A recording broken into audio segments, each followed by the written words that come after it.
ولقد خلقنا الإنسان ونعلم ما توسوس به نفسه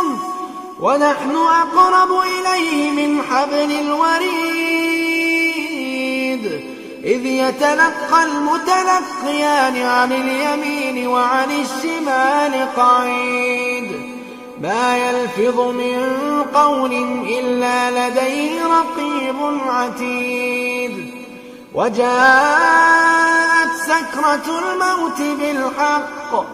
وجاءت سكرة الموت بالحق ذلك ما كنت منه تحيد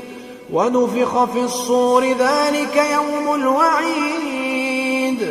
وجاءت كل نفس معها سائق